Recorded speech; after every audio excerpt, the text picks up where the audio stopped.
The dust followed Bo Langston home. It was a constant companion, a fine red powder that settled in the lines of his face and the folds of his worn shirt. It rose from his horse's hooves in a patient, swirling cloud, the only thing that seemed to move with any energy under the vast, bleached blue sky. His ranch was a lonely collection of buildings huddled against the immense, unforgiving landscape. A small house, a sturdy barn, and a bunkhouse that had stood empty for years. They were islands in a sea of sun-scorched grass and distant, hazy mesas. He swung himself down from the saddle, his left leg stiff and uncooperative, the old cavalry injury, a piece of shrapnel from a forgotten skirmish, ached with a dull, familiar rhythm that matched the plodding pace of his life. It was a permanent reminder of a world he had fought to leave behind, a world of noise and orders and men dying for reasons that grew thinner with every passing year. Here, there was only the wind, the cry of a hawk, and the steady, demanding work of keeping a few hundred head of cattle alive. Tied to the porch post, fluttering in the hot breeze, was a piece of mail. It was a rare enough sight to make him pause. He untied the string that held the folded paper, his calloused fingers clumsy with the task. It was not for him. The letter was addressed in a neat, looping script to a man who no longer needed it, Silas Croft. And below his name, 2 words that made Bo's jaw tighten: mail order bride. He stared at the words, a knot forming in his stomach. Silas, his nearest neighbor, 5 miles of empty prairie away, had been a wiry, silent man who kept to himself. 2 weeks ago, Bo had ridden over to find Silas's cattle wandering, their thirst-driven bellows echoing across the plains. He had found Silas in his cabin, face down on the floor, a half-empty bottle of whiskey beside him. The sheriff from town had called it a drunken fall, a tragic but unremarkable end for a lonely man. Bo had not been so sure. Silas was not a heavy drinker, and the stillness in that cabin had felt wrong, heavy with a silence that was more than just death. It had felt like a secret. Now this, a bride, coming for a dead man. He crumpled the paper slightly in his fist, the faint scent of lilac water rising from the page, a smell so alien in this world of dust and manure. It felt like a ghost.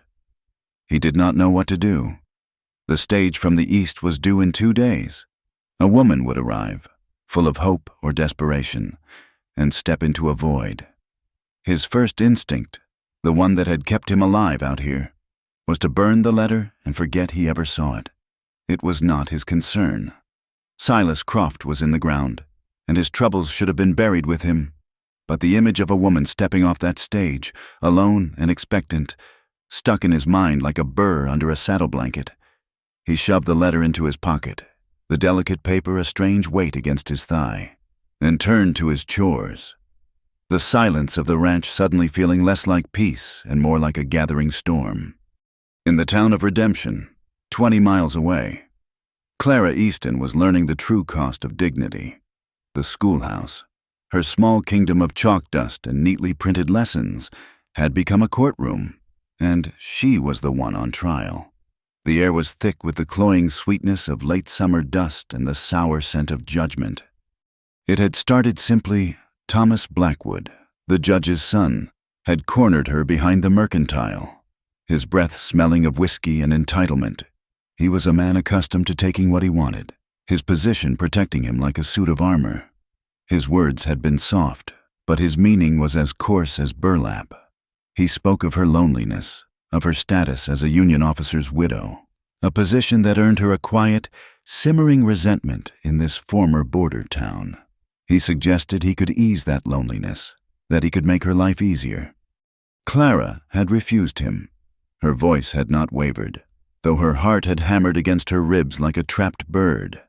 She had looked him directly in the eye, her gaze as cool and steady as the memory of her late husband, and told him she required no such assistance. The surprise on his face had quickly curdled into a dark, sneering anger. Now. She stood before the school board, which consisted of 3 men: the mercantile owner, the blacksmith, and Judge Blackwood himself. His son, Thomas, stood near the door, a smirk playing on his lips. The accusation, when it came, was so twisted, so vile, that it stole the air from her lungs. A parent, they claimed, had expressed concern. They spoke of her unbecoming conduct, of a moral laxity that made her unfit to shape the minds of redemption's children. It was a lie spun from whole cloth, a weapon of shame forged from her refusal. Mrs. Easton, Judge Blackwood said, his voice a low, paternal rumble that did not reach his cold eyes. This town values propriety. We cannot have a woman of questionable character teaching our young. Clara's hands, clasped before her, were white-knuckled. She could feel the eyes of the other men on her, the weight of their silent agreement. They would not cross the judge. She looked from one face to the next, searching for a flicker of fairness, of decency, and finding only shuttered windows.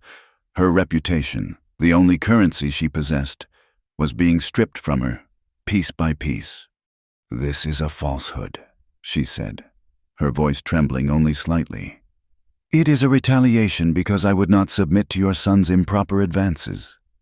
A gasp rippled through the small group of townsfolk who had gathered to watch the spectacle.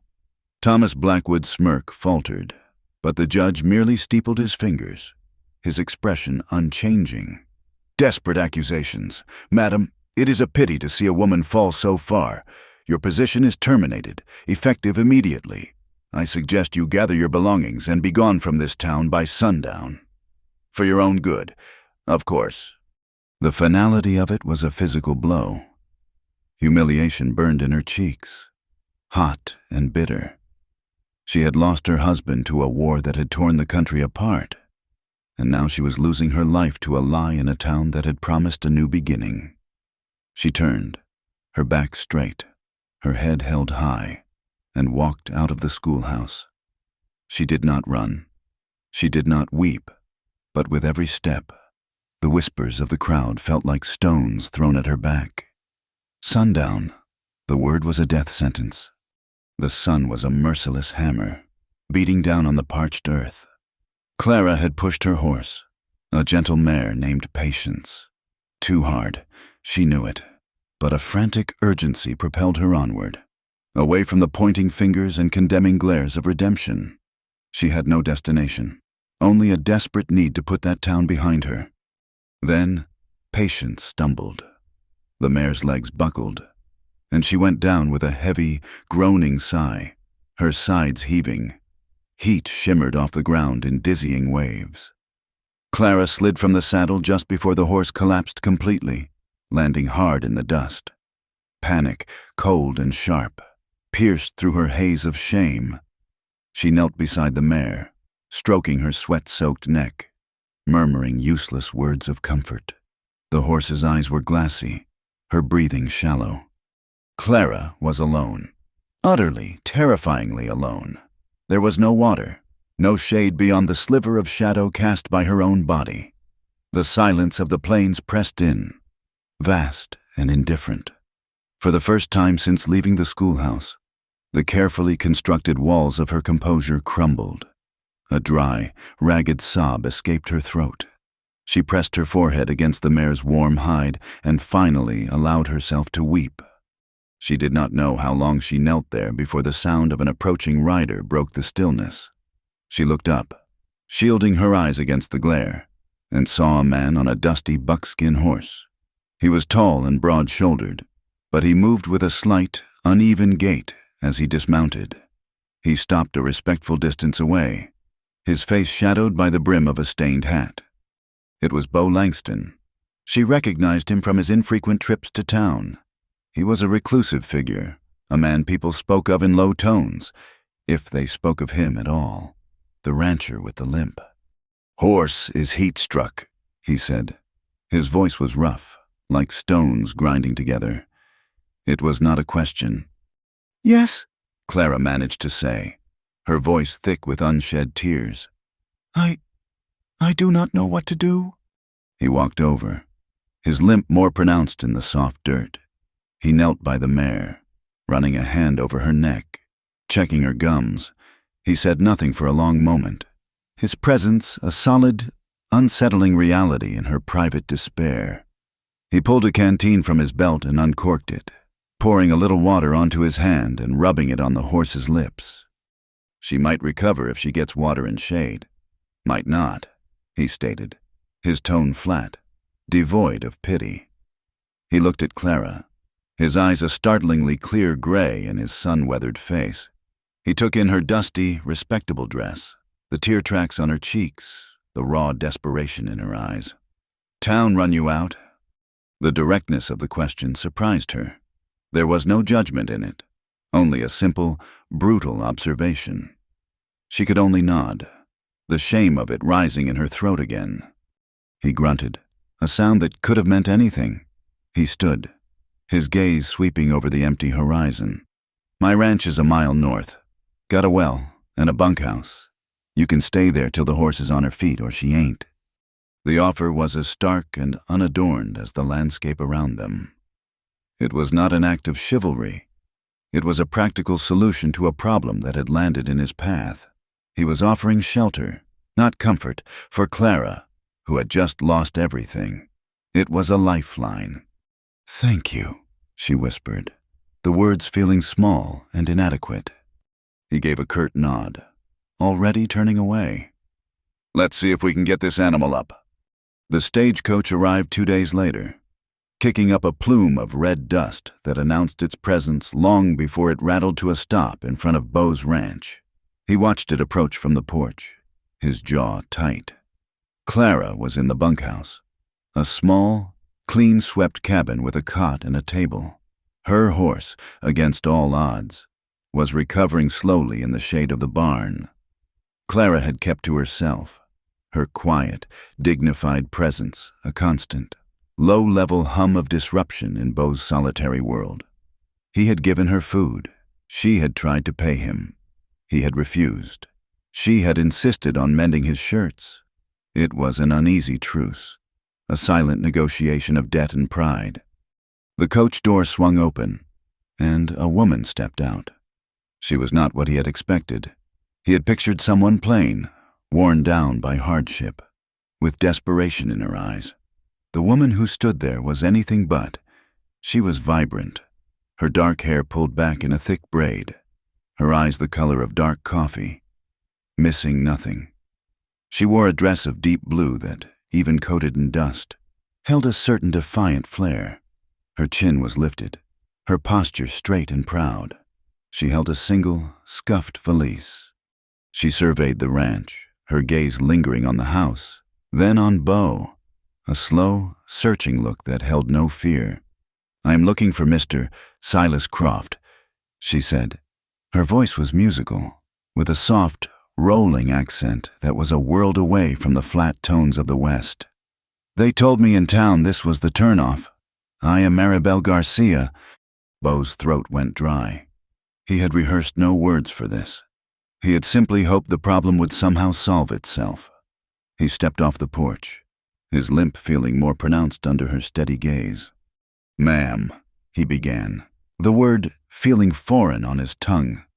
"There's been a complication." Maribel's eyes narrowed slightly. "A complication? I have traveled for 3 weeks. I do not have time for complications." There was no gentle way to say it. The West was not a gentle place. "Silas Croft is dead," Beau said, the words falling like stones into the quiet afternoon. "He died 2 weeks ago." The confidence in her posture wavered. Just for a moment. It was as if a string holding her taut had been snipped. Her face paled beneath its sun-kissed color. Her knuckles were white where she gripped the handle of her valise. "Dead?" she repeated, the word a soft puff of disbelief. "No, that cannot be. I have a letter. He sent for me." "I know," Beau said gruffly. "I found the mail. I'm sorry, ma'am. Sheriff said it was an accident." He saw the sequence of emotions play across her face. Shock, disbelief, a flash of raw fear, and then a swift, hardening anger. Her pride was a shield. and it snapped back into place almost immediately. The stagecoach driver, having unloaded her valise, tipped his hat and climbed back onto his seat, eager to be away from a situation that did not concern him. With a crack of the whip, the coach rumbled away, leaving Maribel standing alone in the dust, her entire future erased in a single sentence. She looked at the departing coach, then back at Beau, a fiery defiance burning in her eyes. "And what am I to do now?" she demanded, her voice sharp. "Where am I to go?" It was the question Beau had been dreading. His ranch was his fortress, his solitude a carefully guarded treasure. He had one unwelcome guest already. His mind screamed at him to tell her to go back to town, to find the preacher, to become someone else's problem. But he looked at her, standing there with her one small bag and a world of broken promises, and the ghost of his conscience stirred again. He thought of Silas, lying cold on his cabin floor. He thought of the letter, with its faint scent of lilac. He let out a long, weary breath, the sound of a man surrendering. "You can stay here," he heard himself say, the words tasting like rust. "Just for a week, just until you figure out what to do next." The tension in the small house became a living thing, as real and oppressive as the summer heat. Clara, with her quiet manners and refined speech, found Maribel's very presence to be an affront. She saw a woman who was loud, who laughed too freely, whose clothes were too colorful, and whose gaze was too direct. She saw a woman who was, in her mind, scandalous and vulgar. Maribel, in turn, looked at Clara and saw a woman made of ice, her back a steel rod of judgment, her quietness a cloak for a cold and haughty spirit. She mocked Clara's precise way of folding laundry, the soft, hesitant way she spoke. They circled each other like two wary cats, and Beau was the unwelcoming ground they were forced to share. Both women, in their own subtle ways, made plays for his attention. Clara would ensure his coffee was hot and his plate was full, her movements efficient and silent, an offer of orderly comfort. Maribel would engage him in conversation, asking sharp questions about the ranch, about his life, her eyes challenging him to be more than just a silent, brooding presence. She told him stories of her home, her voice painting vivid pictures of a world he could not imagine, a vibrant, noisy contrast to his muted existence. Beau mostly retreated into himself, offering monosyllabic answers and spending his days as far from the house as possible. But there was no escape. The harsh realities of the frontier became a crucible, forcing them together. When the pump for the well broke, it took all three of them to fix it. Beau, down in the narrow shaft, giving directions in clipped, terse sentences. Clara, her fine, soft hands surprisingly steady as she fed the rope down. And Maribel, her sleeves rolled up, sweating and cursing in a low, musical mix of English and Spanish as she worked the lever, her strength a match for any man's. They worked for hours under the blistering sun, their animosity temporarily baked away by shared labor and a common goal: water. Another day, a sudden, rattling hiss from the dark corner of the barn froze all three of them. A large rattlesnake was coiled near the feed sacks, its tail a blur of motion. Fear, primal and immediate, erased the lines between them. Beau moved slowly, grabbing a pitchfork. Clara, her face ashen, pulled a stunned Maribel back towards the door. For a moment, they were not rivals. They were a man and the two women facing a shared, mortal threat. After Beau had killed the snake, its body still twitching on the barn floor, they stood in the sudden silence, breathing heavily, the adrenaline leaving a tremor in their hands. A look passed between the two women, a flicker of grudging. Shared experience before their masks of disdain slipped back into place. A week later, a sandstorm blew in from the west, a roiling wall of brown that swallowed the sky. It descended on the ranch with a furious howl, forcing them inside the small house. The wind shrieked, and fine dust seeped through every crack, coating everything in a gritty film. Trapped in the cramped space, the air grew thick with unspoken resentments. Clara tried to read a book, her posture rigid. Maribel paced like a caged animal, her energy too large for the room. Bo sat at the table, sharpening a knife, the rhythmic scrape of steel on stone the only sound for a long time. That night, the storm passed, leaving behind a world scoured clean and unnaturally quiet. Bo could not sleep. His leg ached, and the house felt crowded with feelings he did not want to name. He walked outside, the air cool and fresh. He was headed for the solitude of the porch when he heard it, a soft, muffled sound coming from the barn. He moved silently, his worn boots making no noise in the soft dust. The barn door was slightly ajar, and a sliver of moonlight cut through the darkness within. He looked inside. There, huddled on a bale of hay, was Clara. Her shoulders were shaking with quiet, restrained sobs. In the pale light, she looked smaller, terribly fragile. The dignified, composed schoolteacher was gone. In her place was a woman weeping in the dark, her grief as vast and lonely as the prairie itself. Bo stood there, hidden in the shadows, a silent witness to her unraveling. He saw the first deep cracks in the armor of her pride, and in them, he recognized the reflection of his own brokenness. He did not go to her. He did not offer words of comfort.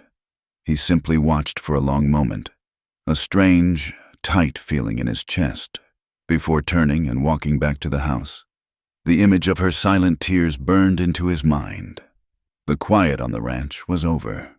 Something new, something complicated and dangerous, had begun. The empty bunkhouse became Clara's purpose. Bo had two hired hands, a grizzled old man named Jed and a younger man called Finn, who lived with their families in small sod-roofed cabins a quarter-mile down the creek. They had 5 children between them, ranging in age from 6 to 11, all sun-browned and shy, with eyes that held the wild, untamed curiosity of prairie creatures. Clara saw them one morning, chasing a lizard near the corral, and an idea, clean and sharp as a shard of glass, cut through the fog of her despair. She approached Bo that evening as he was cleaning his rifle on the porch. "Mr. Langston," she began, her voice formal, "I cannot continue to accept your charity without offering something in return." He glanced up, his hands never ceasing their steady, methodical work. "Ain't charity, it's a roof." Nevertheless, she pressed on. "I was a teacher.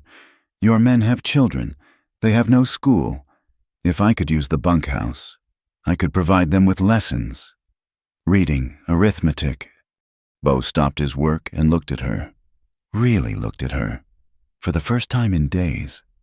He saw the flicker of the old, confident schoolteacher in her eyes, a woman grasping for a piece of herself she thought she had lost. He thought of the wild children by the creek, growing up knowing only cattle and dust. He gave a single, curt nod. "Bunkhouse is yours to use." And so it was. Clara scrubbed the small building until the pine boards gleamed. She fashioned a chalkboard from a smooth piece of lumber and a can of black paint she found in the barn. She made primers out of scrap paper and charcoal sticks. When the children first arrived, led by their wary mothers, they were silent and fidgety.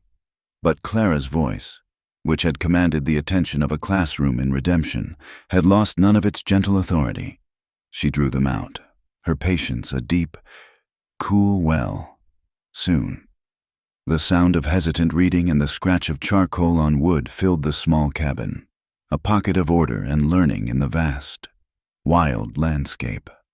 Clara felt a piece of her soul mend. She had a reason to rise in the morning, a purpose that was entirely her own. But with this fragile peace came a sharper, more painful awareness of Maribel. She watched her from the bunkhouse door, saw the easy way Maribel laughed with the ranch hands, the fearless way she handled a horse, the vibrant, unapologetic space she occupied. Jealousy was a bitter, coiling thing in Clara's gut. She saw Maribel speaking to Bo in the evenings, her gestures animated, her voice a low, musical murmur that Clara could not quite hear but could feel across the yard, a current of energy that she, with her quiet dignity and mended shirts, could not replicate. The bunkhouse was her domain, a testament to her value. But the main house, the porch, the heart of the ranch, that felt like contested ground, and Maribel was a formidable, encroaching force. Maribel's week of sanctuary had stretched into a month. She earned her keep with a fierce, tireless energy, her hands as capable with a branding iron as they were with a cooking pot. But a restless desperation simmered just beneath the surface. One night, after a long, grueling day of chasing down stray cattle, she found a bottle of whiskey Bo kept on a high shelf in the pantry. She took it out to the porch, the moon a cold, silver coin in the black sky. Bo found her there an hour later, the bottle half empty, her silhouette rigid against the pale wash of the plains.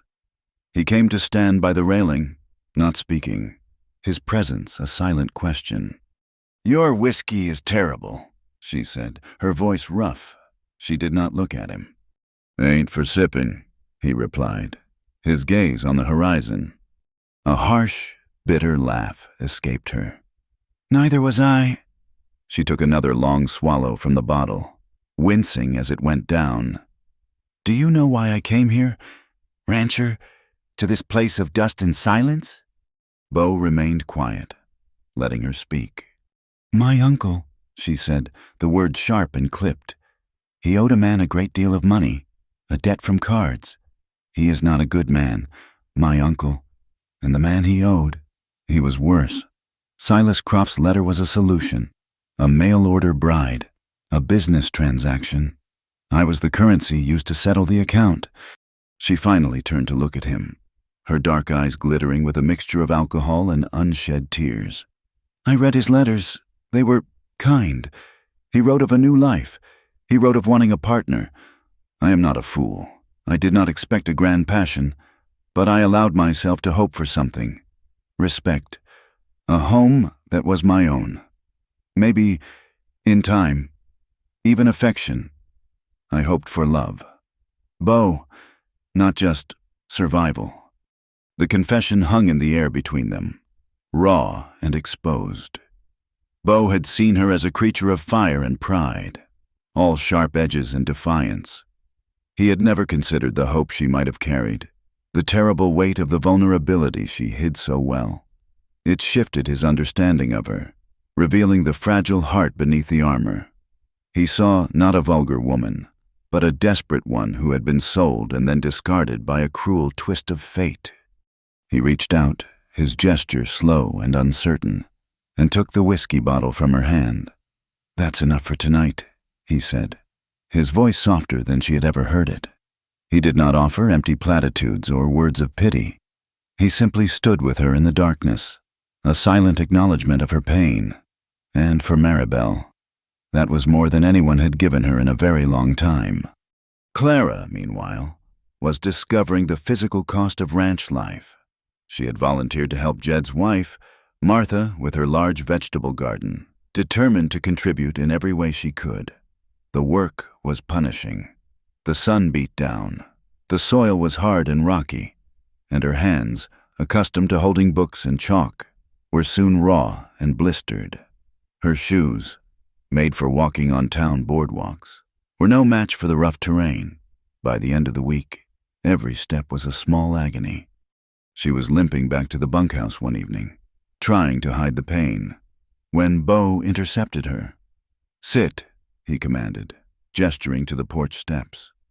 "I am fine, Mr. Langston," she insisted, her pride flaring.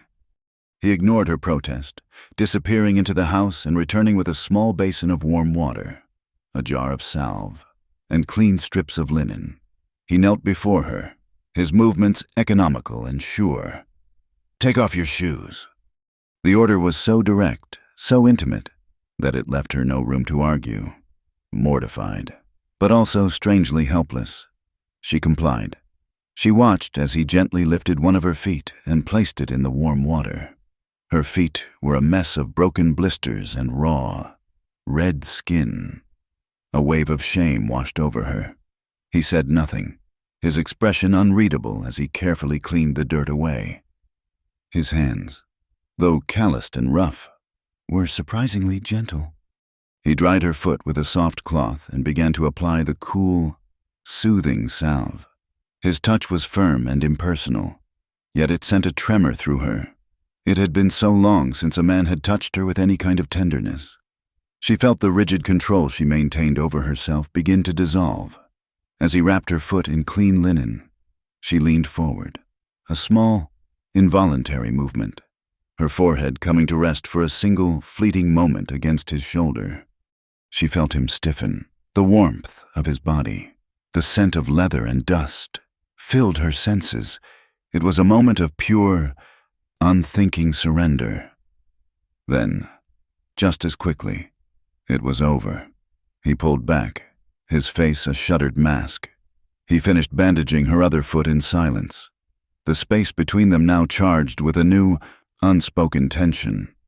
"You need proper boots," he said, his voice gruff as he stood and gathered the basin. He did not look at her. He turned and walked back into the house, leaving Clara on the porch steps, her heart pounding with a confusing mix of gratitude, longing, and the sharp sting of his rejection. The preacher from Redemption arrived on a Sunday, unannounced. He rode a fat, comfortable-looking mare and carried a Bible in his saddlebags. Reverend Miller was a man whose piety was a weapon, and he surveyed Beau's ranch as if it were a den of iniquity he had been called upon to cleanse. He found Beau replacing a broken fence post. "Mr. Langston," the preacher began, his tone oozing a false sincerity. "I have come out of Christian concern. The town is talking." Beau continued his work, tamping dirt around the post with heavy, deliberate strokes. "Let 'em talk." "It is not a small matter," Reverend Miller insisted, stepping closer. "A man living out here, isolated as you are, with two unattached women under one roof. It gives rise to ugly rumors.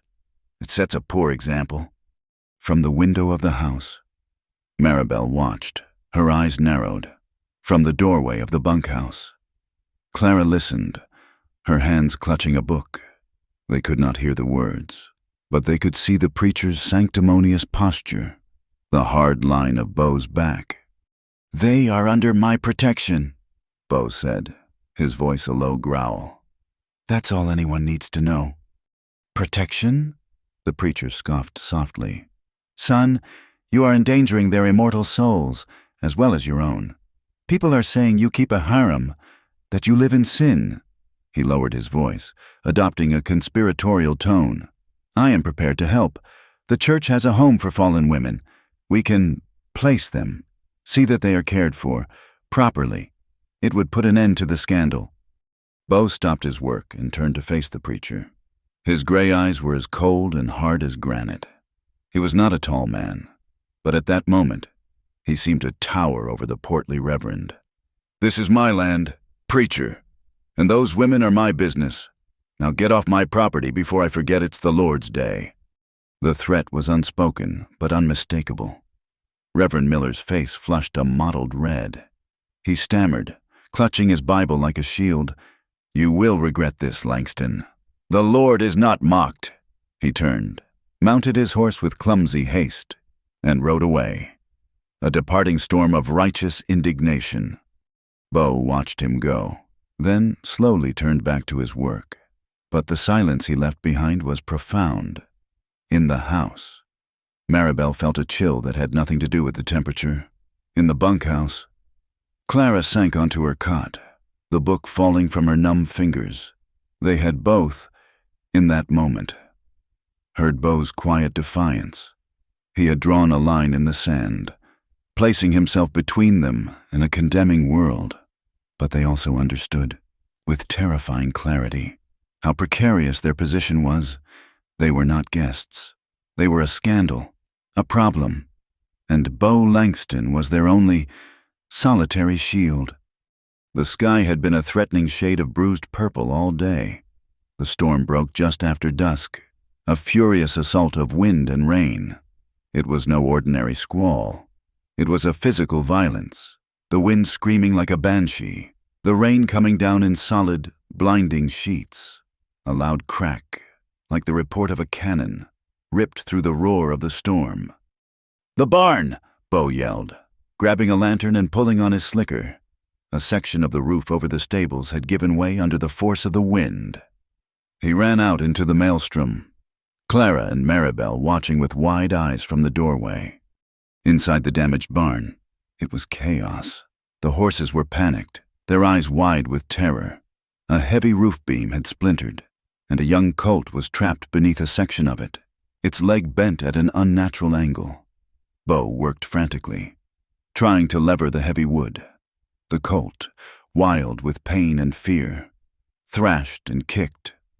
He finally managed to shift the beam enough for the colt to scramble free, but as he did, a loose section of the roof, torn by the wind, came crashing down. Bo cried out, a sharp, guttural sound of pain, as a heavy plank struck his shoulder and sent him stumbling back against a stall. He managed to stay on his feet, his face pale in the flickering lantern light, as he herded the last of the frightened animals out of the collapsing structure. When he finally staggered back into the house, soaked and mud-splattered, he collapsed into a chair, his left arm hanging uselessly at his side. Clara was there in an instant. With a gentle but firm efficiency, she cut away his wet shirt. A large, ugly gash ran across his shoulder, and the bone beneath was clearly dislocated. Maribel appeared with whiskey and clean cloths. Her face was grim, her usual fire banked by a focused intensity. They worked together, their rivalry forgotten in the face of the emergency. Clara cleaned the wound while Maribel held the lantern steady. "The shoulder needs to be set," Clara said, her voice low and steady. "I saw the army surgeons do it during the war. It will hurt." Bo just gritted his teeth and nodded, sweat beading on his forehead. The days that followed fell into a new, strange rhythm. Bo was confined to his bed, feverish from the wound and weak from the pain. Clara became his nurse. She changed his bandages, spoon-fed him broth, and read to him in the long, quiet afternoons. Her voice a soothing balm in the silent house. She moved with a quiet competence, her touch gentle, her presence a constant, calming reassurance. Maribel, on the other hand, threw herself into repairing the damage. She was a whirlwind of energy. From sunup to sundown, she was outside, working alongside Jed and Finn to clear the debris and salvage what they could of the barn. She cooked for the men, her pots of stew and fresh bread a fuel for their long days of labor. She did not know how to nurse, but she knew how to work. She knew how to fight back against disaster with her bare hands. Each woman cared for him in the only way she knew how. Two opposing forces finding a temporary, fragile balance around his still, injured form. The rain continued for 3 days, a steady, drumming beat on the roof that isolated them completely from the outside world. On the third night, Bo's fever spiked. He tossed in his bed, muttering unintelligibly, his skin burning to the touch. Clara sat by his side, bathing his forehead with cool water, her face etched with worry. Late into the night, long after Maribel had retired to the small room she had taken, Clara checked on him one last time.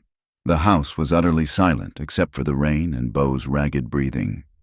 The lantern cast a soft, golden glow on his face, smoothing out the hard lines of pain and solitude. In his fevered state, he looked younger, more vulnerable than she had ever seen him. A wave of emotion washed over her, gratitude for his protection, a deep, aching tenderness for his suffering, and a desperate, lonely yearning that she had kept buried for so long. She thought of his hands on her feet, of the brief, shocking moment she had leaned against his strength.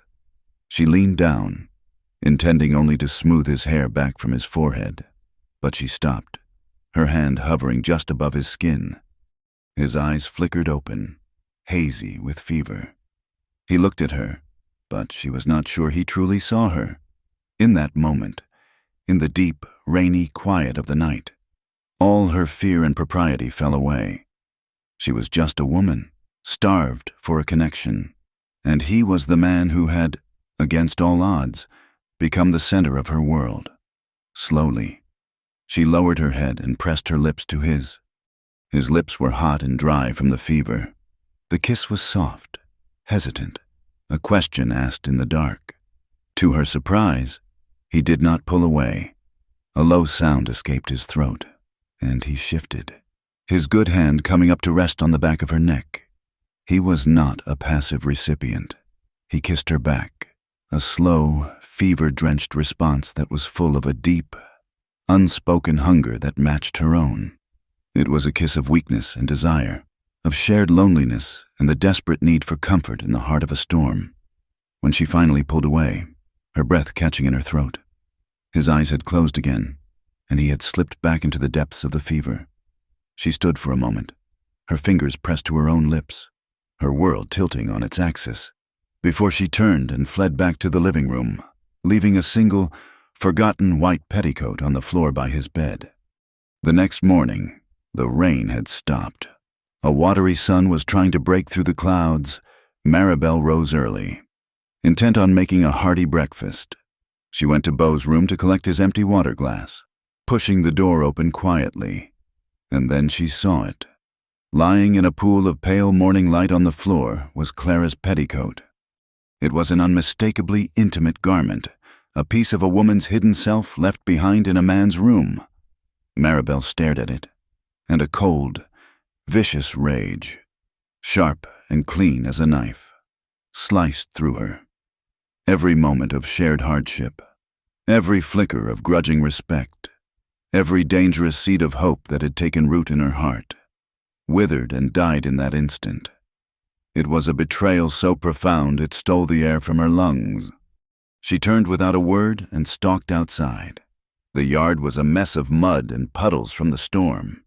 She saw Clara coming from the bunkhouse, her face looking pale but serene in the morning light. That serenity was like a spark to gasoline. "You!" Maribel hissed, her voice low and shaking with fury. Clara stopped, a look of confusion on her face. "Maribel? What is it?" "You pious little hypocrite!" Maribel spat, advancing on her. "With your books and your quiet manners, you sneak into his bed like a whore in the night." The color drained from Clara's face. The accusation, so raw and ugly, struck her like a physical blow.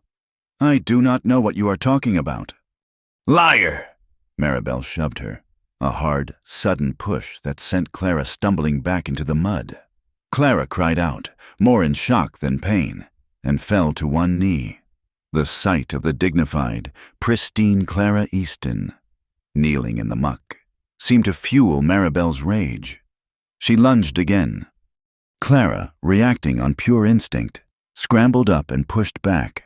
All the jealousy, the resentment, the fear that had been simmering between them for weeks erupted in a burst of raw, physical violence.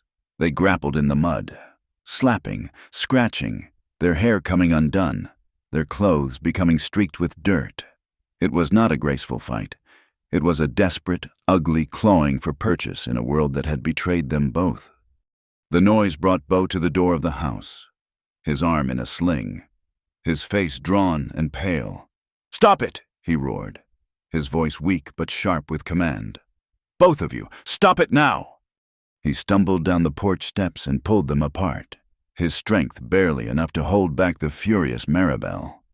"She was in your bed!" Maribel screamed, struggling against his grip, her eyes blazing with tears of fury and hurt. "I saw her petticoat!" Beau looked from Maribel's enraged, tear-streaked face to Clara's shocked, mud-splattered one. He opened his mouth to explain, to say something, anything, that could douse the flames. He remembered the kiss through a haze of fever, a confusing, potent memory. But words had never been his strong suit. "Maribel, it wasn't. I was sick." His fumbling explanation was the worst possible thing he could have said. To Maribel, it sounded like a pathetic excuse, an admission of guilt. Her struggle ceased. She stood perfectly still, looking at him, and her expression was one of absolute, shattering heartbreak. The fight went out of her, replaced by a cold, devastating clarity. She raised her hand and slapped him across the face. The crack of the blow echoed in the damp morning air. It was not a blow of anger, but of profound and bitter pain. "You made me hope," she whispered, her voice breaking. Then she turned, and without looking back, she walked away from the ranch, her straight back receding into the misty, storm-washed morning. Alone. The silence Maribel left behind was louder than any storm.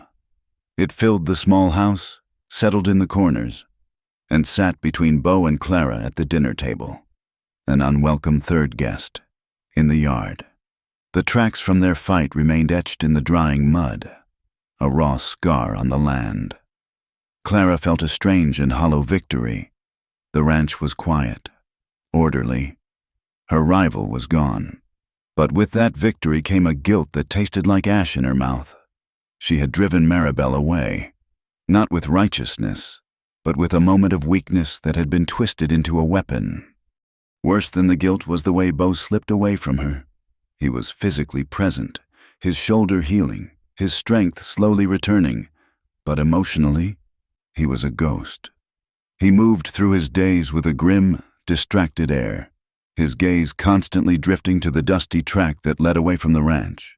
The tentative connection that had sparked between them in the quiet moments of his recovery, in the fevered honesty of that midnight kiss, was gone, replaced by a chasm of unspoken words. They tried. Clara would speak of the children's progress, of a passage in a book she was reading. He would nod, his replies clipped and distant. She would suggest they take supper on the porch, an attempt to recapture some semblance of peace. But they would sit in a silence thick with the ghost of Maribel's fiery laughter. Clara's fear of scandal, which had always been a part of her, returned with a vengeance. She insisted on a rigid propriety, moving back to the bunkhouse at night, maintaining a careful, formal distance during the day. She was trying to rebuild the walls of her respectable world, but all her morality felt like a cage, locking them both inside their separate loneliness. Beau's concern for Maribel was a palpable thing, a constant, low hum of anxiety that created a distance Clara's propriety could not bridge. After a week of this suffocating quiet, Beau could stand it no longer. He found Jed in the corral. "Heard anything from Last Chance?" he asked, his tone casual, but his eyes were sharp. The old ranch hand spat a stream of tobacco juice. "Mining town, just the usual. Fights, whiskey, and fools digging for rocks. A woman matching that Maribel's description took a job at the Blackbird Saloon. Washing glasses, serving drinks." Finn heard it from a prospector passing through. The news settled like a stone in Beau's gut. The Blackbird Saloon was no place for a woman alone. It was the roughest tavern in a town built on greed and desperation. That night, he announced he was riding for supplies. "I will accompany you," Clara said, her voice betraying none of the suspicion she felt. "There are primers I need to order for the children." It was a lie, but the thought of being left alone with the silence was unbearable. He did not argue, and they rode together, the space between their horses as wide and empty as the one in their hearts. Last Chance was a raw wound on the face of the prairie, a chaotic collection of tents, clapboard buildings, and muddy streets teeming with hard-faced men. The Blackbird Saloon was the town's roaring, drunken heart. As Beau and Clara dismounted, the sound of a woman's voice, clear and mournful, drifted out from the swinging doors. Maribel was singing. She stood on a makeshift stage in the corner, a guitar in her hands, her voice weaving a sad Spanish ballad that silenced the raucous crowd. She had traded her colorful dresses for a plain, dark skirt and blouse, but she could not hide the fire in her. It shone from her dark eyes, a defiant spark in the smoky, hostile room. She was magnificent, and she was in terrible danger. Her beauty and spirit in a place like this were not a gift. They were bait. Clara felt a pang of something sharp and ugly. Jealousy, yes, but also a grudging admiration. Beau just watched, his face a grim, unreadable mask. They took a table in the back, the tension between them a coiled snake. After her song, Maribel went back to collecting empty glasses, her movements swift, her face betraying no emotion as she endured the leering stares and rough comments of the miners. Later, as she was leaving through the back alley, the danger that had been simmering all night finally boiled over. A group of 4 miners, their faces flushed with drink and malice, blocked her path. Their leader, a big bearded man with cruel eyes, stepped forward. "Where are you off to in such a hurry, little songbird?" he sneered. "The night's still young. We thought you could sing us a private tune." Maribel's chin lifted. "I am done singing for the night. Let me pass." "I do not think so," the man said, grabbing her arm. "We paid for our drinks. We figure that buys us a little more of your company." It was then that Beau and Clara appeared at the mouth of the alley. Beau had been watching, waiting, his instincts screaming that something was wrong. "Let her go," he said. His voice was quiet, almost conversational, but it cut through the night with deadly intent. The miner turned, laughing. "Look what we have here. You her keeper? Get lost, old man, before you get hurt." Beau did not speak again. He moved with a speed and efficiency that was terrifying. It was not a brawl. It was an execution. He broke the first man's arm with a short, brutal twist. He disabled the second with a precise kick to the knee that sent the man down with a scream. The third he dispatched with a single, powerful blow to the throat. The leader, the big man, stared in shock for a half-second before pulling a knife. Beau moved inside the man's reach, his bad leg no hindrance. What he did next was a blur of savage, controlled violence. He disarmed the man, slammed his head against the rough wood of the saloon wall, and when the man fell, Beau did not stop.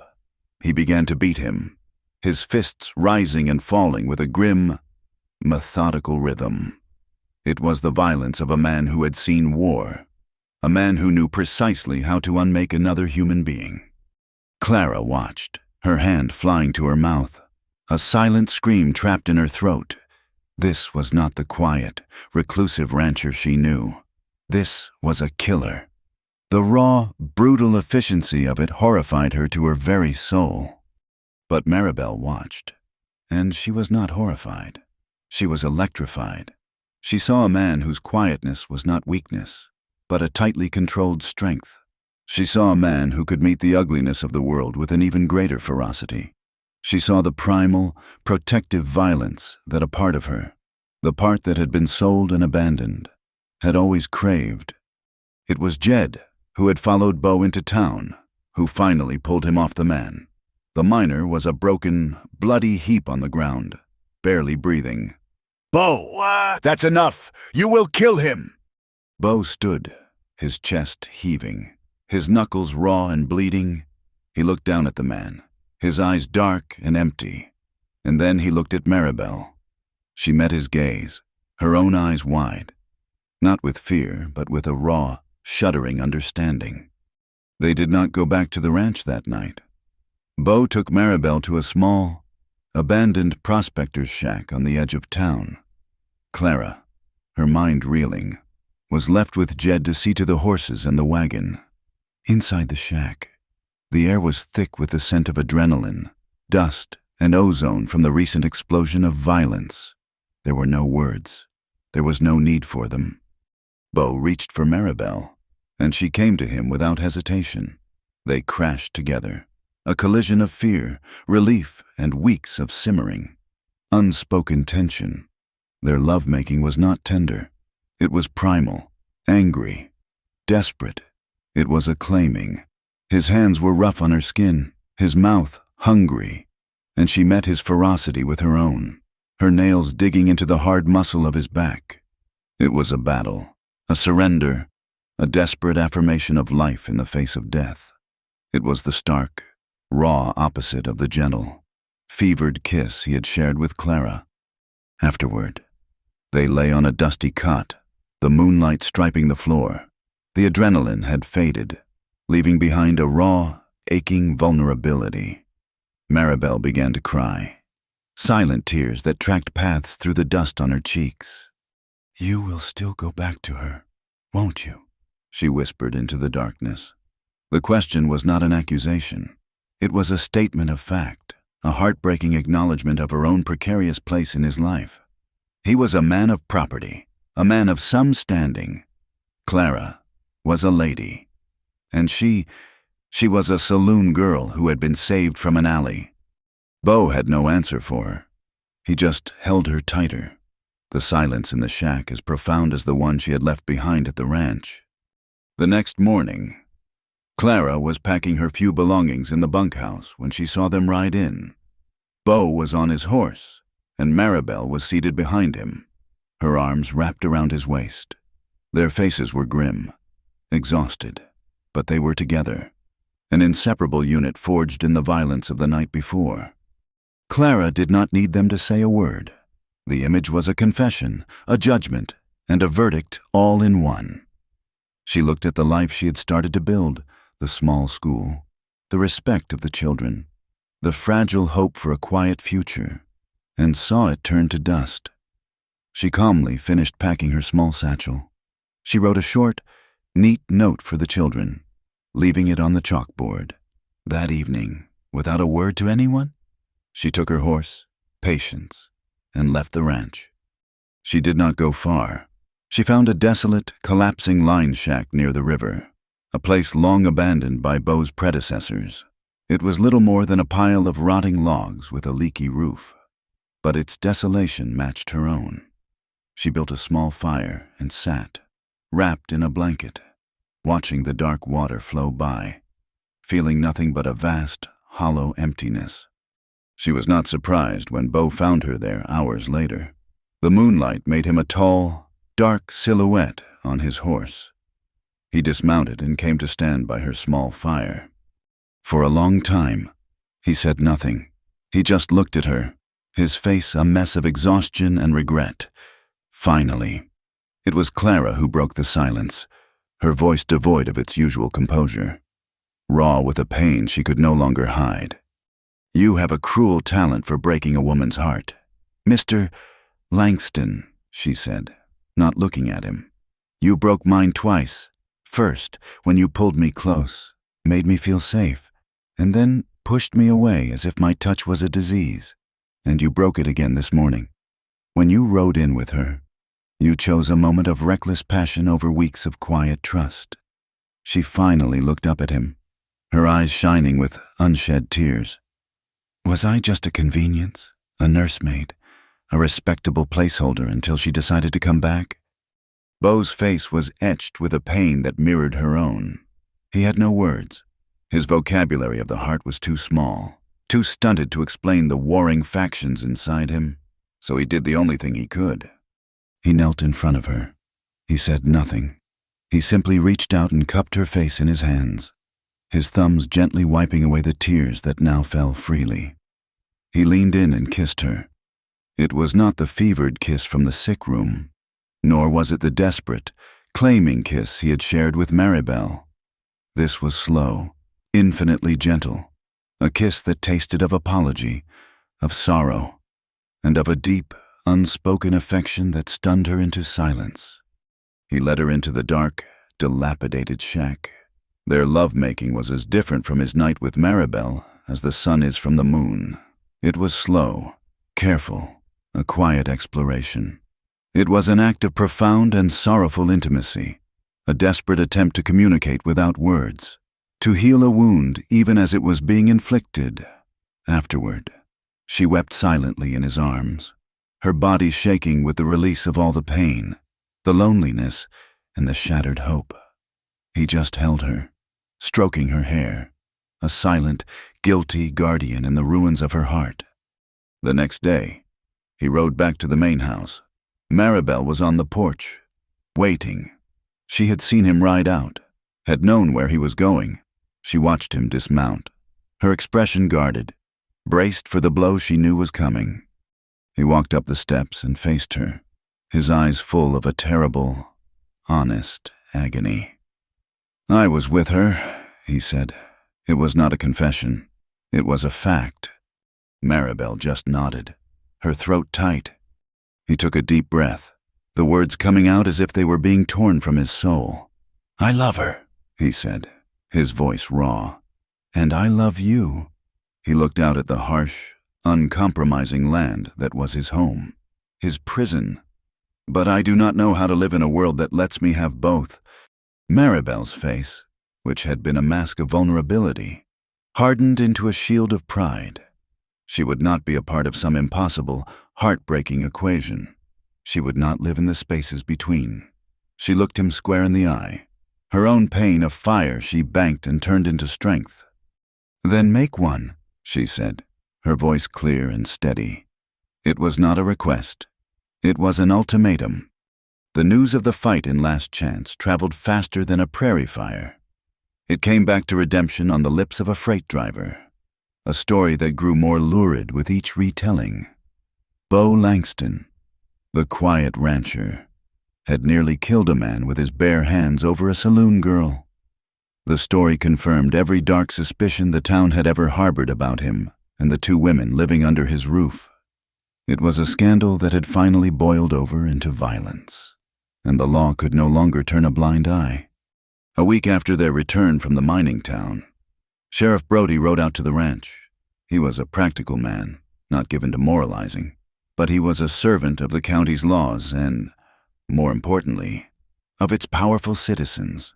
He found Bo repairing the barn, the new wood a pale scar against the weathered timber.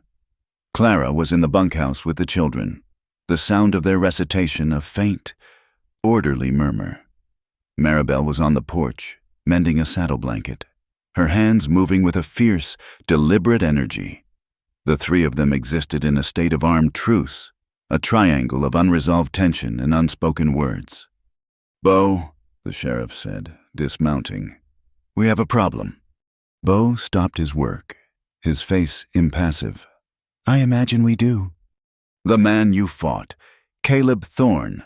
His brother is foreman of the Northern Ridge mine. He has friends, powerful friends. They have filed a formal complaint, assault with intent to do great bodily harm." The sheriff sighed, pushing his hat back on his head. "Ordinarily, a saloon brawl in Last Chance would not be my primary concern. But there is pressure, a lot of it. Judge Blackwood himself has taken an interest." At the mention of the judge's name, a chill went through Clara, who had come to the door of the bunkhouse to see what the commotion was. On the porch, Maribel's hands stilled. "What do you want, Brody?" Bo asked, his voice flat. "I have a warrant for your arrest," the sheriff said, his voice full of a weary reluctance. "But I am giving you a choice. You can ride back with me now, turn yourself in, and stand trial. Or I can come back tomorrow with a dozen deputies and a legal notice to seize this land as surety against your appearance in court. They want to make an example of you, Bo. They will take your ranch if you give them the chance." The threat was absolute. It was not just his freedom on the line. It was his home, his life's work, and the only sanctuary the two women had. He looked from the sheriff to the house, where Maribel stood watching him, her expression unreadable. He looked to the bunkhouse, where Clara's face was pale with a new, dawning horror. They were the cause of this, and they were also his responsibility. His choice had already been made. "I will ride with you," he said. The trial was set for the following week. The news left the ranch in a state of suspended animation. Bo went about his chores with a grim fatalism, putting his affairs in order as if he did not expect to return. The unspoken ultimatum from Maribel, "Then make one," hung in the air, rendered meaningless by the larger, more immediate crisis. The world had made a choice for him. Clara felt a suffocating wave of despair. The injustice of it was a bitter echo of her own humiliation. Bo had acted to protect Maribel, to protect a woman cornered and threatened. And for that, the hypocritical fist of redemption's law was coming down on him. She knew, with a sickening certainty, that Judge Blackwood would show him no mercy. She spent the night in the bunkhouse, not sleeping, her mind racing. To stay silent was to be complicit. It was to let the same corrupt power that had destroyed her life now destroy his. By morning, Her decision was made. It was a terrifying prospect, one that would require her to rip open her own wounds in public. But she would not, could not, stand by and watch. The next morning, she found Bo by the corral. "When you go to trial," she said, her voice steady despite the frantic beating of her heart, "I will be there. I will testify on your behalf. I was a witness." He turned to look at her, his face a mask of surprise and deep, weary sorrow. "Clara, you do not have to do that. It will only bring you more trouble." "The trouble is already here," she replied, her chin firm. "I will not let them twist the truth to suit their own purposes. Not again." As she walked back toward the bunkhouse, Maribel stepped off the porch, blocking her path. She had overheard. The two women stood facing each other in the dusty yard, the memory of their fight a palpable presence between them. "You would do that for him?" Maribel asked, her voice low, a mix of disbelief and something that sounded almost like respect. "I would do it for the truth," Clara corrected her. Maribel held her gaze for a long moment, a silent, searching look. "The truth," she said softly, as if tasting the word. "They do not care about the truth." She looked toward the house, then back at Clara. "But if you are going to speak, then so am I. It was my honor they were trying to steal. I will not let them steal his freedom, too." And so, the most unlikely of alliances was formed, not in friendship, but in a shared, defiant stand against a common enemy. The courtroom in Redemption was packed. It was a hot, airless room that smelled of sweat, dust, and cheap tobacco. Bo stood before the bench, looking out of place in a clean shirt, his face grim. At the judge's bench sat a man whose face made Clara's blood run cold. Judge Blackwood. He looked out over the courtroom with an air of bored authority, but when his eyes met Clara's, a flicker of cold, reptilian satisfaction passed through them.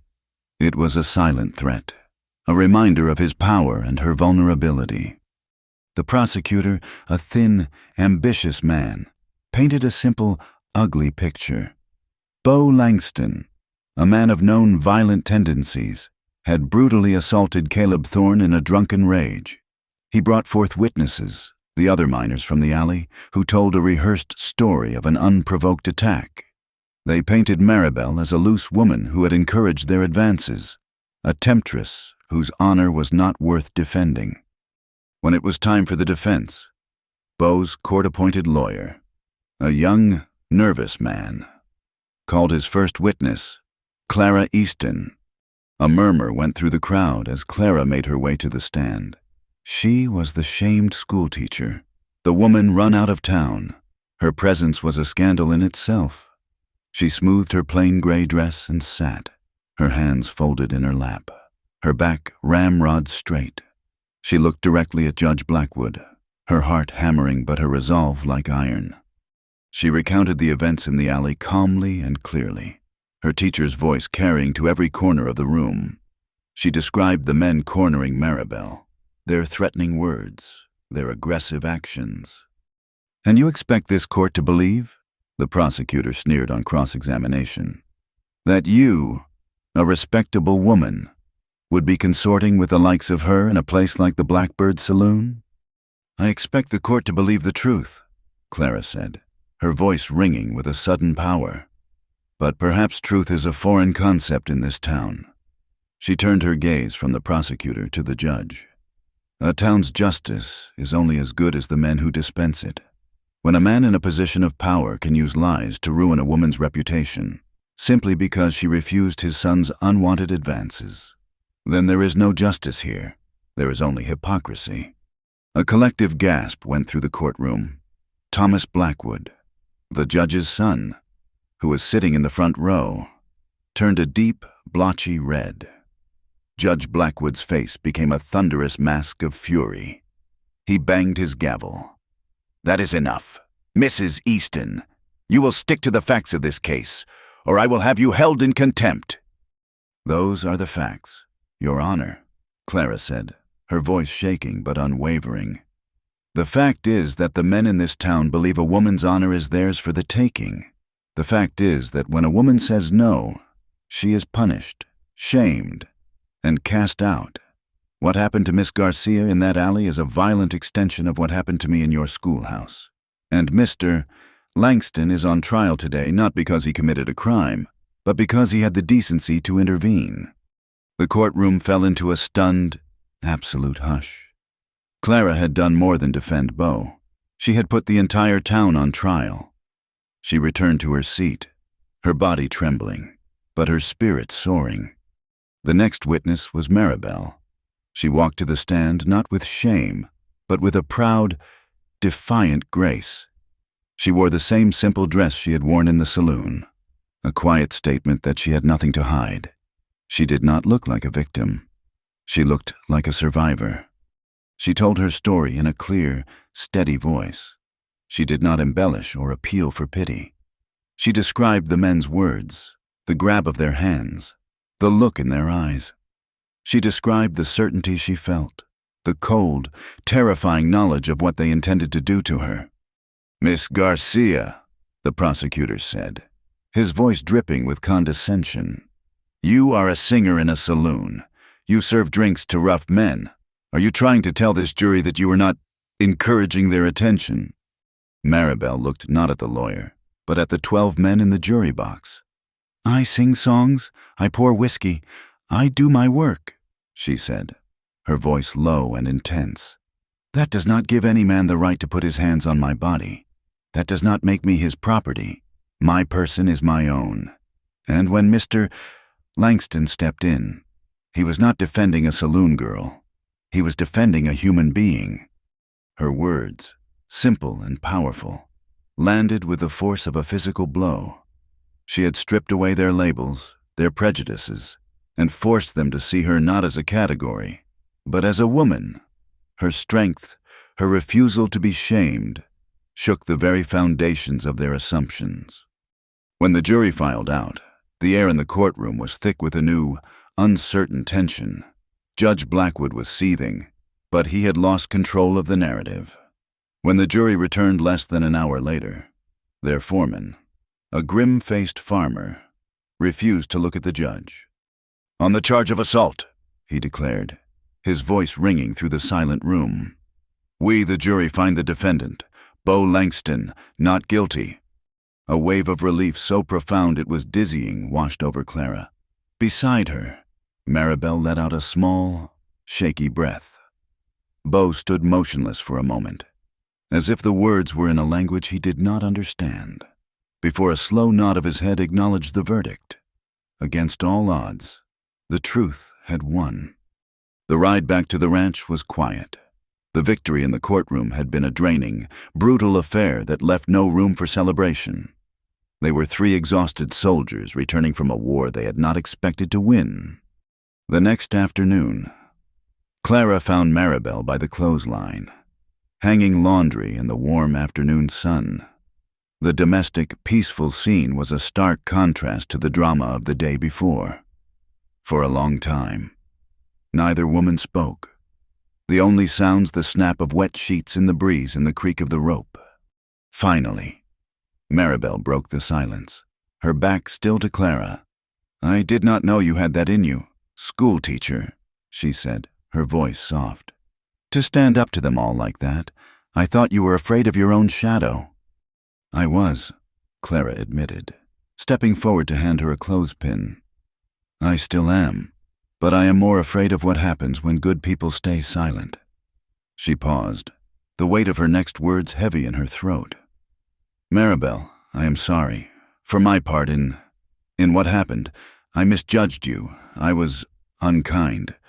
Maribel turned, a wet sheet in her hands. She looked at Clara, her dark eyes searching. The fiery anger was gone, replaced by a deep, weary sadness. "You thought I was a whore, and I thought you were a saint. I suppose we were both wrong." She gave a small, humorless smile. "He is in love with you, you know." Clara's heart gave a painful lurch. "And he is in love with you," she replied, the words tasting like a confession.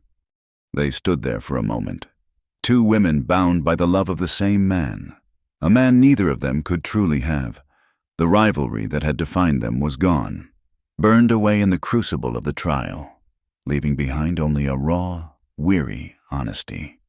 In the evenings that followed, a new, fragile rhythm began to establish itself. They started sharing the cooking, their movements in the small kitchen a careful, unspoken dance. After supper, they would sit by the fire, and slowly, hesitantly, they began to share stories. Clara spoke of her life back east, of her husband, of her love for books. Maribel spoke of her home, of a family she both loved and resented, of the music that was her only true inheritance. Beau watched them from his chair, a silent observer. He was a man adrift, unsure of his place in this new dynamic that was forming without his direction. The ultimatum Maribel had given him, the choice he was supposed to make, seemed to have dissolved. Something was shifting, changing, and he did not understand what it was. One night, as the fire burned low, a comfortable silence settled over the room. Clara looked across at Maribel, whose face was soft and thoughtful in the flickering light. She saw not a rival, but a fellow traveler, a woman who had been bruised and battered by the world, just as she had been, on an impulse that came straight from her aching heart. Clara reached out and took Maribel's hand. Maribel started, her hand stiffening in Clara's grasp, but she did not pull away. "I know what it is to feel discarded," Clara said, her voice a low, earnest whisper. "To be told you are worthless and have no place. We have both felt that." She tightened her grip, her eyes pleading. "But we do not have to be alone anymore." Tears welled in Maribel's eyes, and she gave Clara's hand a small, answering squeeze. Beau watched them, his own heart a tight, painful knot in his chest, as these two women he loved, and had failed, began to find their way not to him, but to each other. That night, for the first time, the three of them sat beside each other at the supper table. The empty chair that had always been a symbol of their division was gone. There was no formal declaration, no grand discussion. It was a simple, silent acknowledgement that something had fundamentally changed. They were no longer two women competing for one man. They were three people at a table, a strange and broken collection of souls, about to share a meal. For the first time, it felt like a home. The question of sleeping arrangements became a quiet, architectural problem. The house had only one proper bedroom, Beau's. Clara had remained in the bunkhouse, and Maribel had taken a small storage room off the kitchen. It was a separation that maintained a fragile illusion of propriety, an illusion that was becoming more transparent by the day. One evening, as they were reviewing the ranch's ledgers at the kitchen table, Clara made a suggestion. "There is enough salvaged lumber from the old section of the barn," she said, her finger tracing a line in a column of figures. "We could build a second bedroom, an addition onto the east side of the house." She did not look up, her focus on the numbers a shield for her vulnerability. It was a practical, sensible idea, an attempt to impose order on their deeply unorthodox life. Maribel, who was sharpening a kitchen knife with a rhythmic, hypnotic scrape, paused. She looked at Clara, a slow, teasing smile spreading across her face.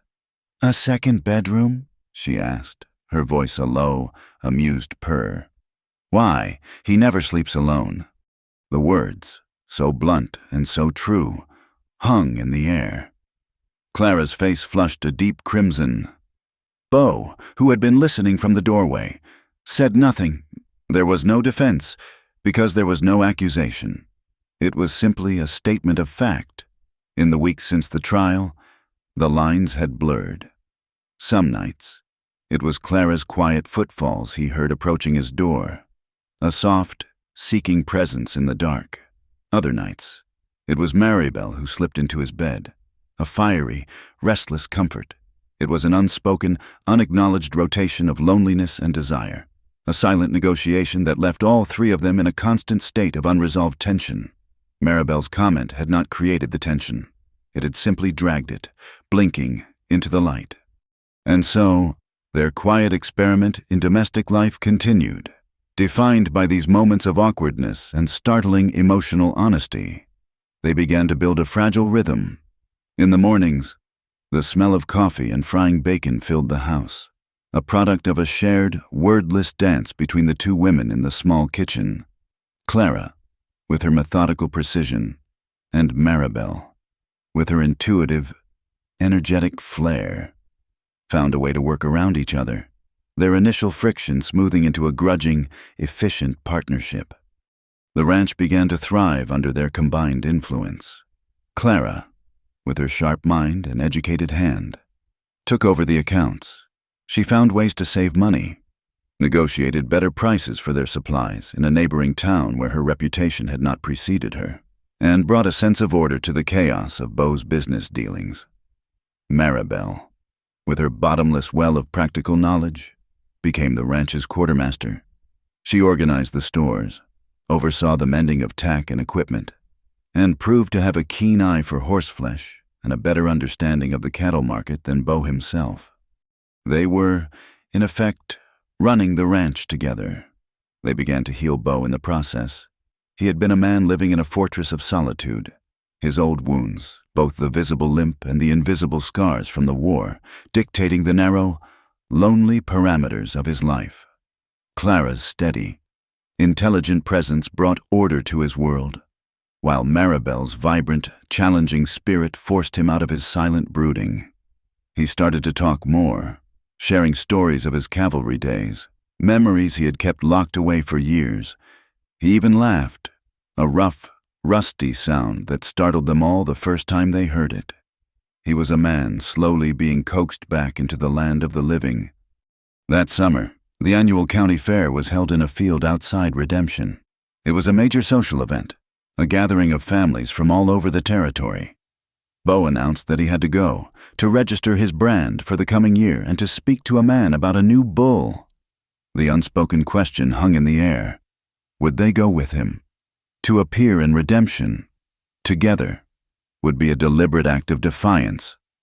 "Of course we are going," Maribel said, her chin lifting in the way that meant she had accepted a challenge. Clara hesitated for only a moment before nodding in agreement. To hide now would be to admit defeat. They rode into the fairgrounds as a unit, Beau on his buckskin, the two women sharing the seat of the wagon. The effect was immediate. Conversation stuttered and died as they passed. Heads turned. A wave of whispers followed them like the dust kicked up by their wagon wheels. The people of Redemption who had witnessed their courtroom drama now saw the living embodiment of the scandal they had only been able to imagine. A man and his two women. It was an affront to their sense of order, to everything they considered decent. Clara felt the familiar, hot shame rise in her cheeks. Her instinct was to lower her gaze, to shrink into herself. But then she felt Maribel's hand on her arm, a firm, steadying pressure. She looked at Maribel, who was staring straight ahead, her expression a mask of proud indifference, drawing strength from her. Clara straightened her back and lifted her chin. They walked through the fair together, a tight, isolated trio. People gave them a wide berth. Old acquaintances of Clara's turned away, pretending not to see her. But as the day wore on, something shifted. Their refusal to be shamed became its own kind of power. They inspected livestock, sampled pies, and watched the horse races. A self-contained island of quiet defiance in a sea of judgment. At one point, as a group of women from the church stared and whispered behind their hands, Clara, on a sudden, bold impulse, took Maribel's arm and linked it through her own. They continued their stroll, arm in arm, a public declaration of their alliance. It was a dare, and no one was brave enough to take it. They returned to the ranch that night in a state of quiet, humming exhaustion. The tension of the day, the constant pressure of the town's disapproval, had forged a new, stronger bond between them. Beau, seeing the fatigue on their faces, took care of the horses himself, leaving the two women alone in the house. Clara lit a lamp, the soft glow filling the kitchen. "I do not know how you do it," she said, her voice a low murmur. "How you face them all without flinching." She looked at Maribel, her eyes full of a raw, honest admiration. "I envied you today. I envied your courage." Maribel, who was leaning against the counter, gave a small, sad smile. "It is not courage, Clara. It is a shield. If I let them see that they hurt me, then they win." She looked down at her hands, her voice dropping to a near whisper. "The truth is, I envied you. I saw you with the children's primers, with the account books. You have a place in this world, a purpose that comes from your mind. All I have is this." She gestured vaguely at her own body. "And a defiance that I learned because I had no other choice. I envy your steadiness. You are like a deep, quiet river. I am just a storm." In that moment, the last of the walls between them dissolved. They were not the schoolteacher and the saloon girl.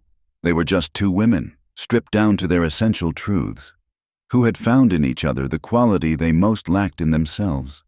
A current, potent and undeniable, passed between them. Slowly, tentatively, Maribel reached out and touched Clara's cheek, her fingers tracing the line of her jaw. Clara's breath caught in her throat. She did not pull away. She leaned into the touch, her eyes fluttering closed. It was a gesture of such profound and unexpected tenderness that it broke something open inside her. Maribel leaned in, and their lips met. The kiss was tentative at first, a soft, questioning exploration. It tasted of dust and sun and the shared, weary victory of the day. It was a kiss of comfort, of admiration, of a deep and startling recognition. Then, as the truth of what was happening settled upon them, it deepened, becoming a slow, searing expression of all the unspoken words, all the shared loneliness, all the pain and beauty of their strange, intertwined lives. It was at that moment that Beau walked in. He stopped in the doorway, the pail of fresh milk he was carrying held forgotten in one hand. He saw them, locked in an embrace in the lamplight, and the world seemed to fall silent. He felt no shock, no anger, no jealousy. What he saw was not a scene of betrayal, but of discovery. He saw two halves of a whole he had never been able to piece together, finally finding their own way to fit. He saw the logical, inevitable conclusion to the bond he had watched them forge in fire and adversity. They broke apart, not with a gasp of guilt, but with a slow, dawning awareness of his presence. Clara's face was flushed, her eyes shining with tears and a new, breathtaking emotion. Maribel's expression was open, vulnerable, yet unafraid. There was no shame in the room, only a profound, vibrating silence. Then, Clara did something that changed everything. She looked from Beau to Maribel, and then back again. She straightened, and with a grace and certainty that seemed to come from the very core of her being, she held out her hand to him. It was an invitation. Beau looked at her outstretched hand, and then into her eyes. He set the pail down on the floor. He crossed the room and took her hand. His own was rough and calloused against her soft one. Clara did not let go. She turned, her other hand finding Maribel's. She stood between them, a living bridge connecting two shores, and then she led them both out of the kitchen and toward the bedroom. The intimacy that followed was nothing like the desperate, angry coupling Beau had shared with Maribel, nor was it like the gentle, sorrowful comfort he had found with Clara. It was something new, something that belonged to all three of them. It was not a joining of passion, but a careful, painstaking act of weaving three tattered threads into a single cord. It was slow, layered, and profoundly vulnerable. It was built on the tears that fell silently onto the shared pillow, on the soft moans of release that were as much about emotional pain as physical pleasure, and on the whispered confessions that filled the darkness. Maribel confessed her deep, abiding fear of being worthless. Clara confessed her terror of a life spent alone, locked behind the walls of propriety. And Beau, for the first time in his life, confessed the crushing weight of the guilt he carried, the ghosts of the men he had killed, the profound loneliness that had been his only true companion. They moved together with a reverence, a sense of discovery. Hands learned the unfamiliar contours of a new body, the different textures of skin and hair. It was an exploration of souls as much as flesh, a mapping of scars, both visible and invisible.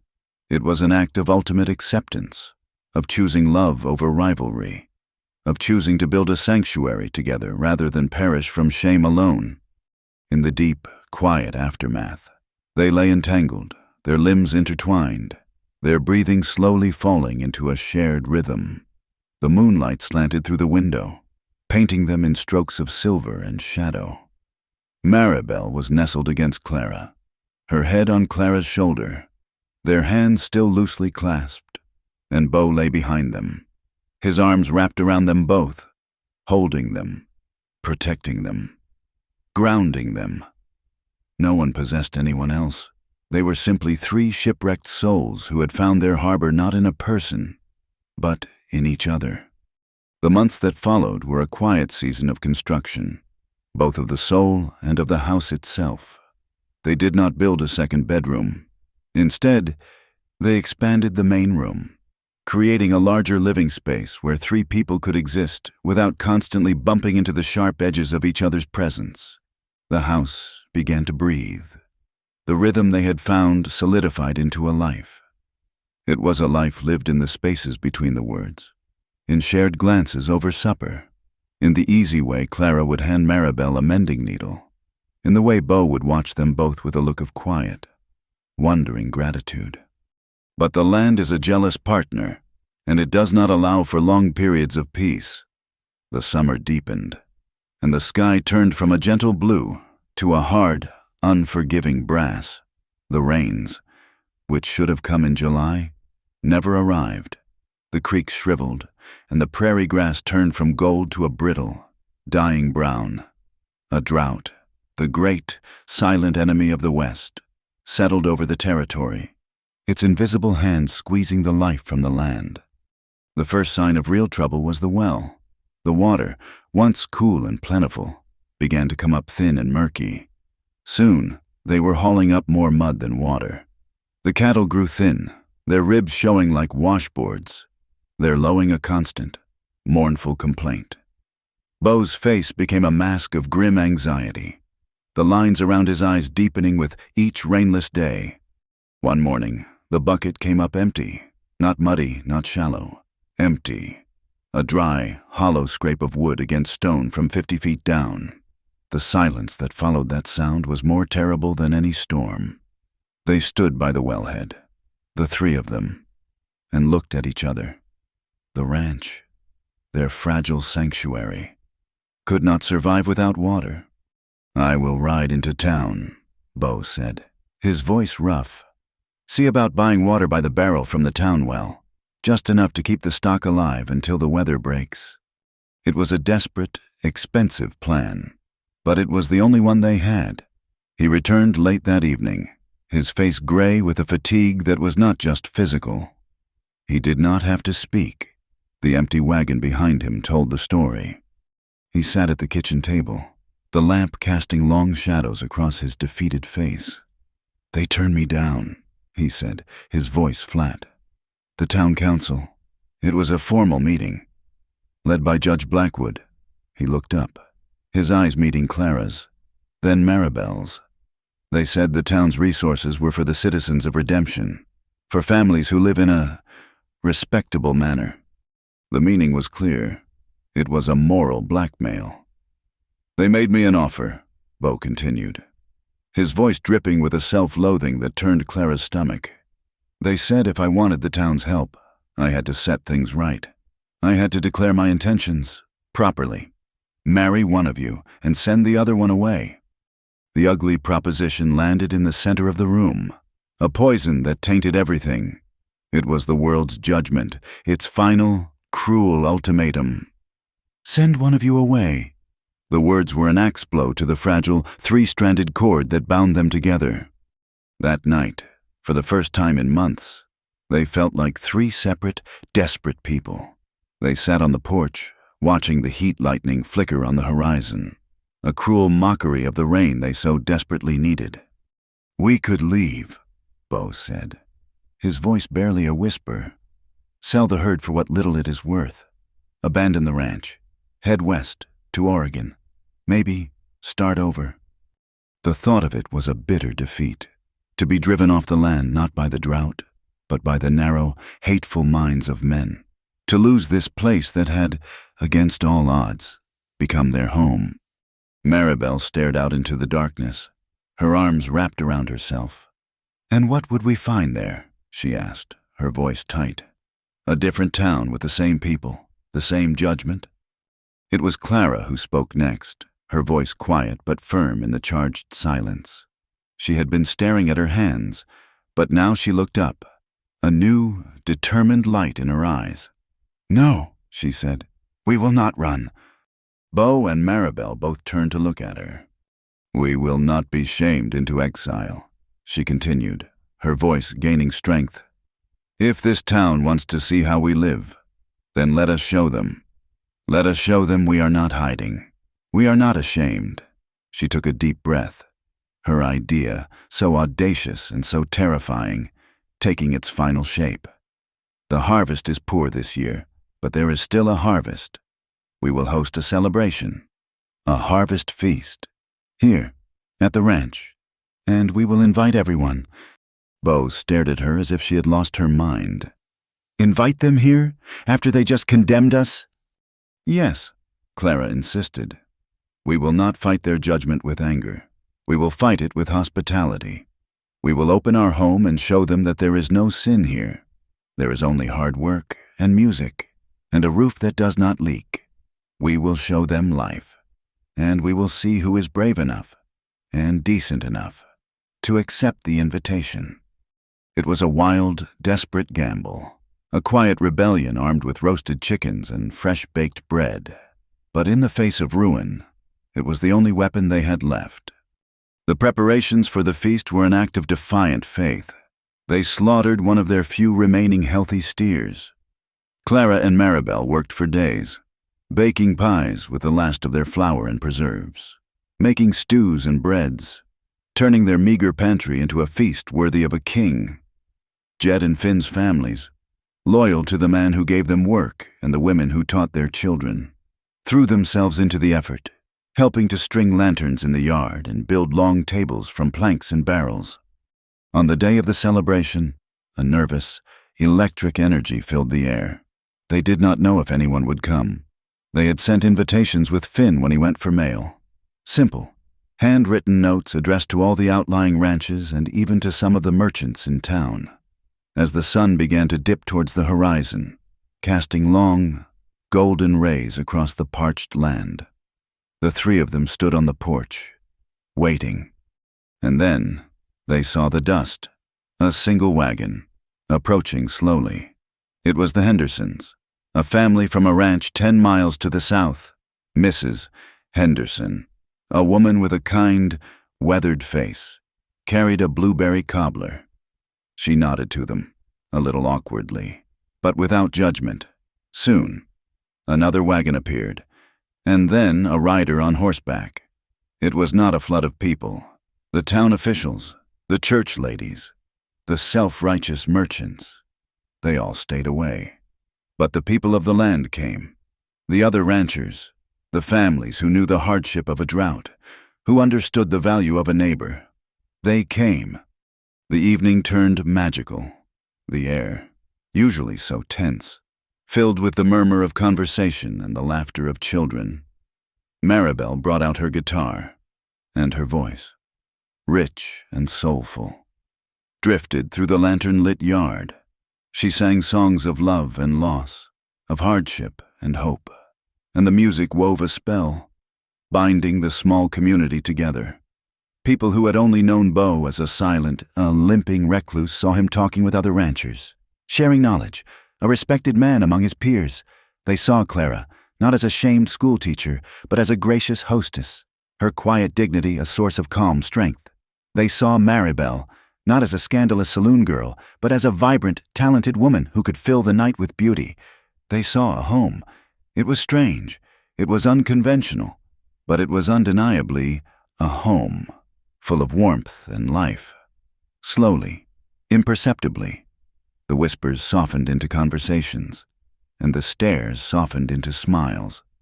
Late in the evening, a new figure appeared at the edge of the firelight. He was an old man on a tired-looking mule, his clothes dusty from a long journey. He had a gentle, deeply lined face and eyes that seemed to hold the wisdom of 1,000 miles. He was a traveling preacher, he explained, moving from one settlement to the next. He accepted a plate of food and a cup of coffee, and he watched the scene with a quiet, knowing smile. Before he left, Bo asked him if he would say a word of blessing. The old man stood, and all eyes turned to him. He did not speak of scripture or of sin. He looked around at the assembled faces, at the lanterns, at the house. "I have seen many homes in my travels," he said, his voice soft but clear. "Some are large, and some are small. Some are built of brick, and some are built of mud. But a home is not the wood or the stone. A home is a place where weary souls can find refuge from the judgment of the world. It is a place where shame is met with grace, and where love, in whatever form it takes, is strong enough to endure." He looked directly at Bo, Clara, and Maribel, a gentle, accepting light in his eyes. "May God bless this house, and all who dwell within it." A quiet amen rippled through the small crowd. It was an absolution, a quiet, profound acceptance from a man of God who saw not the letter of the law, but the truth of their hearts. In the weeks that followed, the feeling of hope sparked by the celebration took root and grew. The drought did not break, but their isolation did. One day, the mail brought 2 letters. One was for Clara, from her sister back east. Clara's hands trembled as she opened it. Weeks ago, she had finally written the truth, a long, difficult confession of her life, her love for Bo, and her even more complicated love for Maribel. She had expected condemnation, or perhaps a sorrowful pity. Instead, her sister's words were a balm. "I cannot claim to understand the life you have chosen," she wrote, "but I know my sister's heart. If you have found a place where you are loved and respected, then I am happy for you." The other letter was for Maribel, a crumpled, much-traveled envelope from a cousin in San Antonio. It was short and to the point, written in a familiar, sprawling script. "We heard you were alive and well. We worried. I do not know this man or this place, but if you are happy, then I am glad." Maribel folded the letter, a single, happy tear tracing a path down her cheek. The last threads connecting them to a world of shame had been cut, replaced by tendrils of acceptance. One final night, long after the last of the harvest had been gathered, they sat together on the porch. The air was cool, hinting at the coming of autumn. The failed well was a dark, silent mouth in the yard, but it was no longer a symbol of their ruin. They had survived. The house was quiet behind them, the candles flickering in the windows. In the distance, the horses nickered softly in the corral. Bo, who had been staring out at the vast, star-dusted prairie, finally broke the silence. "You saved me," he said, his voice thick with an emotion he rarely showed. He looked from Clara to Maribel. "I was a ghost in this house. This land was my prison. You saved me from it." Maribel reached out, her hand covering his on the rough porch railing. Clara's hand came to rest on top of hers, their 3 hands a warm, layered knot of connection. "No, Bo," Maribel said softly, her voice full of a deep, gentle wisdom. "You let us save each other." They sat that way for a long time, in a silence that was full and comfortable, a silence that needed no words. And as the first, pale fingers of dawn began to stretch across the eastern sky, they stood up together. They walked to the edge of the porch and watched as the sun began to rise over the dusty, familiar hills. The world was still a harsh and unforgiving place, but they were no longer facing it alone. They stood side by side, their hands entwined, a strange and beautiful trinity, ready for the new day. Thank you for listening to our story. We would love to hear your thoughts, so please comment with where you are listening from to connect with others. And be sure to subscribe to the From Wild West channel.